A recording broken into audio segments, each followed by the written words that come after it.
बिस्मिल्लाहिर्रहमानिर्रहीम। Molar volume. देखिए molar volume क्या होता है बेटा। मोलर वॉल्यूम को समझने से पहले आपको पता होना चाहिए कि वॉल्यूम क्या चीज़ है। देखो वॉल्यूम एक स्पेस है, वॉल्यूम एक एरिया है। और ये कौन सी स्पेस है या कौन सा एरिया है बेटा? ये एक ऐसी स्पेस है या ऐसा एरिया है in case of molar volume जिसमें कोई भी आइडियल गैस का एक मोल जो है वो इस स्पेस को क्या करता है, ऑक्युपाई करता है। 1 मोल किसका होना चाहिए? आइडियल गैस का। और कंडीशन भी है इधर, और वो कंडीशन क्या है बेटा? कंडीशन है STP, यानी कि स्टैंडर्ड टेम्परेचर प्रेशर। इसमें हमारे पास टेम्परेचर क्या होगा? 0 डिग्री, और प्रेशर क्या होगा बेटे? 180 m।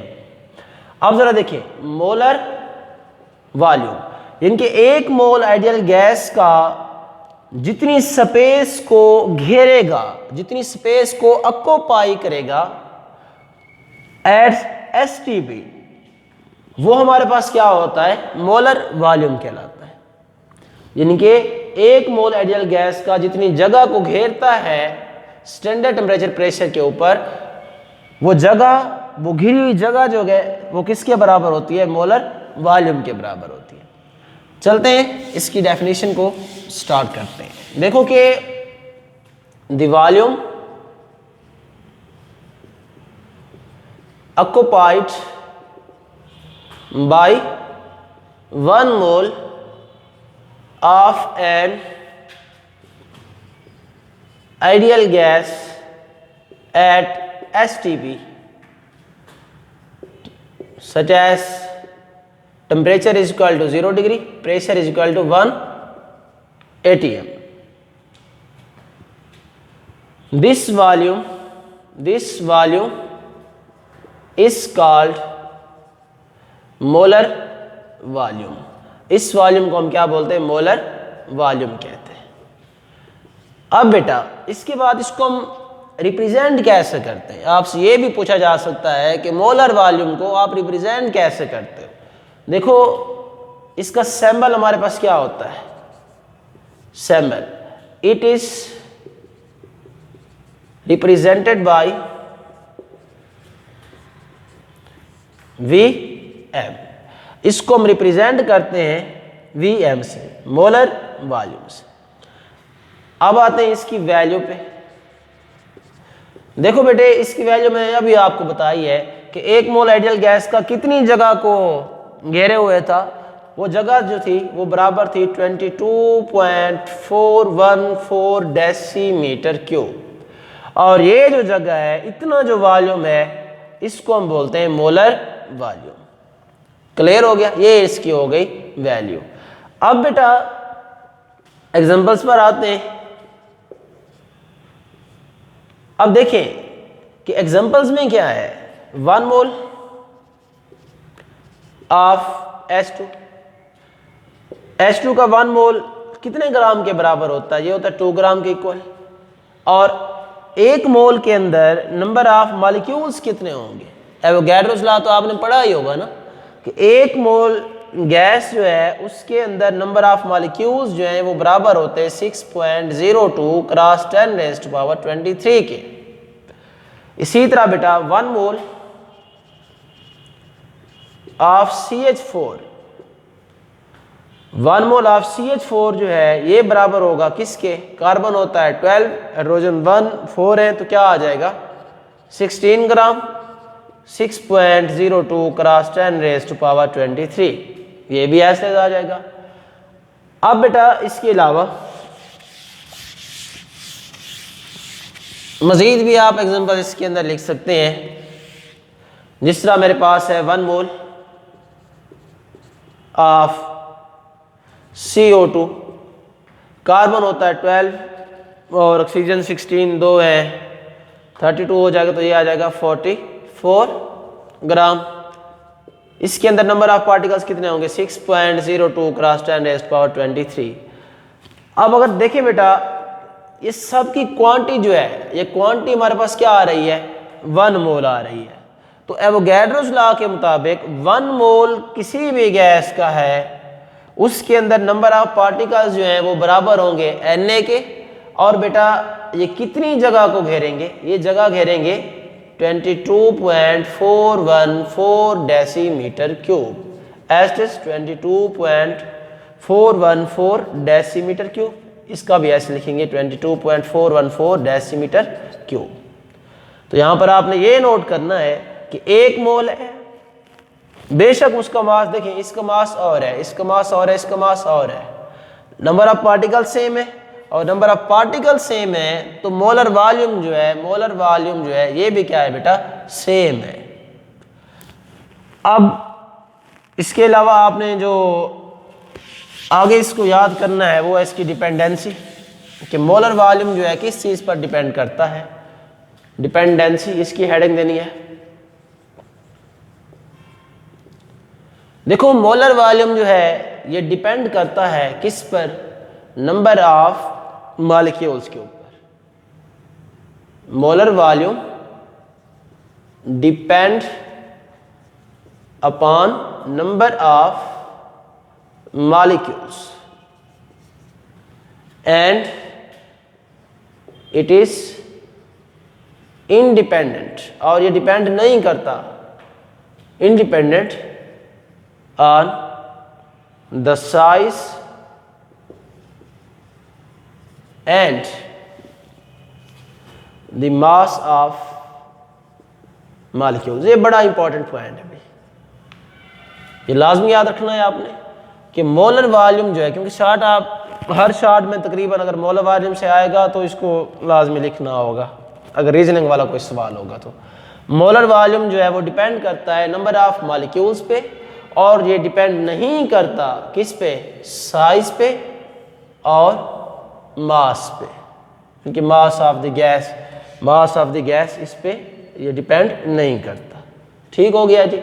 इसके अलावा एमसीक्यूज़ के लिए भी आपने एक और पॉइंट जो है वो याद करना है, वो ये है कि distance between the gas molecule, STP के ऊपर गैस के मॉलिक्यूल्स के दरमियान जो डिस्टेंस होता है वो 300 टाइम्स ग्रेटर होता है उसके डायामीटर से।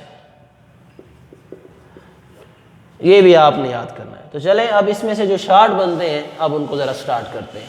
तो बेटा पहला जो शार्ट है वो कुछ यूँ पूछा जा सकता है, वैसे ये एक्सरसाइज का एक क्वेश्चन है और इसमें आपको देगा कि why 1 mole of CH4 and 1 mole of H2 and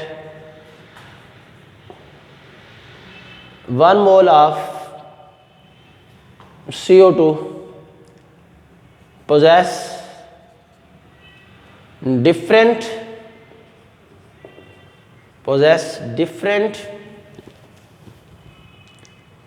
masses, but they have same molar volume।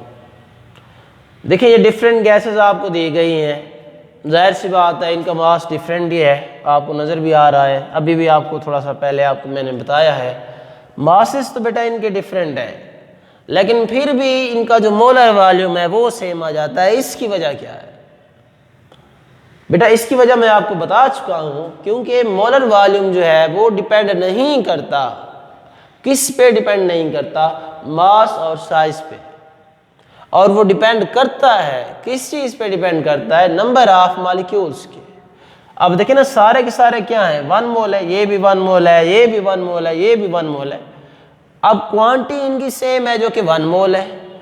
1 मोल के अंदर नंबर ऑफ मॉलिक्यूल्स क्या होंगे? एवोगैड्रोस लॉ के मुताबिक इन सब के अंदर नंबर ऑफ मॉलिक्यूल्स जो हैं वो इक्वल होंगे 6.02 क्रॉस 10⁻23 के। अब बेटा नंबर ऑफ मॉलिक्यूल्स अगर इनके अंदर बराबर हैं तो जाहिर सी बात है मोलर वॉल्यूम भी क्या होगा? इनका सेम आ जाएगा। तो चलें स्टार्ट करते हैं इसकी रीजनिंग से। रीजन में आपने ये लिखना है because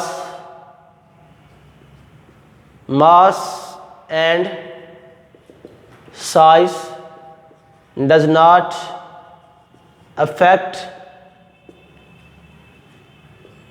the molar volume. Mass and size does not affect the molar volume. अब इसके बाद बेटा एक्सप्लेनेशन लिखनी है आपने, या इसके आगे भी आप लिख सकते हैं molar volume only affected by the number of molecules, ये लिख सकते हैं आप। एक्सप्लेनेशन में आपने ये लिखना है 1 मोल ऑफ CH4, ये किसके बराबर है बेटे 16 ग्राम के। इसी तरह 1 मोल ऑफ CO2, ये किसके बराबर है 44 ग्राम के। इसी तरह 1 मोल ऑफ H2, ये किसके बराबर है 2 ग्राम के। अब देखें बेटा ये सारे की सारे क्वांटिटीज क्या हैं, ये भी 1 मोल है, ये भी 1 मोल है और ये भी 1 मोल है, तो इसके अंदर नंबर ऑफ मॉलिक्यूल्स जो हैं वो क्या होंगे। जाहिर सी बात है इसके अंदर number of molecules Avogadro's law के मुताबिक क्या होंगे 6.02 क्रॉस 10⁻23 होंगे। इसके अंदर भी ऐसे होंगे, इसके अंदर भी ऐसे होंगे। अब जरा देखें आपने ये लिखना है, बल्कि इससे पहले थोड़ा सा लिख लेना कि all the gases have same quantity of moles which is equal to 1 mole. इससे पहले आपने ये लाजमी लिखना है all three gases have same quantity of mole which is equal to, which is, ये लाजमी लिखना है बेटे, इक्वल टू 1 मोल, जो कि बराबर होती है किसके 1 मोल के। और इसके बाद भी आपने लिखना है, फिर एक और चीज़ लिखनी है अकॉर्डिंग टू एवोगैड्रो लॉ। इन एग्जाम्पल से ऊपर लिखना है आपने, या भी जो मैं चीज़ यहाँ पर नीचे लिखवा रहा हूँ इसको आपने इन एग्जाम्पल से ऊपर लिखना है। फिर आपने लिखना है according two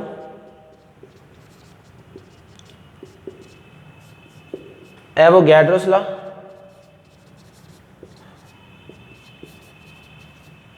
equal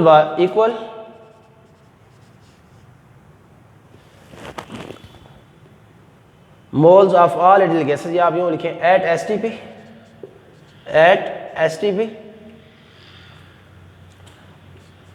all the gases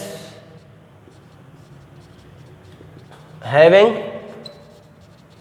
equal number of moles,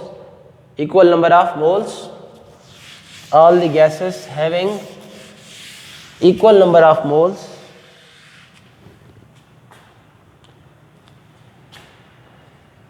have same number of molecules and occupy the same volume। Avogadro law के मुताबिक क्या होता है कि अगर मोल सेम है तो नंबर ऑफ मॉलिक्यूल सेम होंगे, अगर नंबर ऑफ मॉलिक्यूल सेम है तो फिर मोलर वॉल्यूम जो है Vm जो है वो भी सेम होगा। इसका क्या आएगा 22.414 डेसीमीटर क्यूब, इसका भी ऐसे 22.414 डेसीमीटर क्यूब, ऐसे इसका भी ऐसे आएगा। और ये जो मैंने अभी आपको बताया ये चीज़ें आपने ऊपर लिखनी है। और लास्ट पे अब क्या लिखना है, एग्जाम्पल के नीचे क्या लिखना है, हेंस, ये आखिरी लाइन है इसकी, hence these three gases have different mass, but mass and size does not affect the molar volume due to this reason all the gases have same number of molecules and occupy same volume। यही वजह है कि तमाम gases जो हैं जो अभी दी गई हैं इनके अंदर नंबर ऑफ मॉलिक्यूल्स भी सेम होते हैं और ये सेम वॉल्यूम जो है वो उसको ऑक्यूपाई करती हैं। ये सारी चीज़ें जब आप लिखेंगे तो आपका आंसर भी कंप्लीट हो जाएगा। समझ आ गई इसकी? अच्छा जी, इसके अलावा और भी क्वेश्चन इससे काफ़ी दफ़ा आते भी हैं और बनते भी हैं। बेटा बस आपने ये याद करना है, कोई भी ऐसा क्वेश्चन दिया जाए ना जिसके अंदर कंपेयर पूछा जाए तो आपने जस्ट इसी चीज़ को मद्देनजर रखना है कि मास और साइज़ जो है वो अफेक्ट नहीं करता, जबकि नंबर ऑफ मॉलिक्यूल्स जो हैं वो अफेक्ट करते हैं। बस ये चीज़ आपने याद रखनी है इसकी। समझ आ गई इसकी? चलो ठीक है।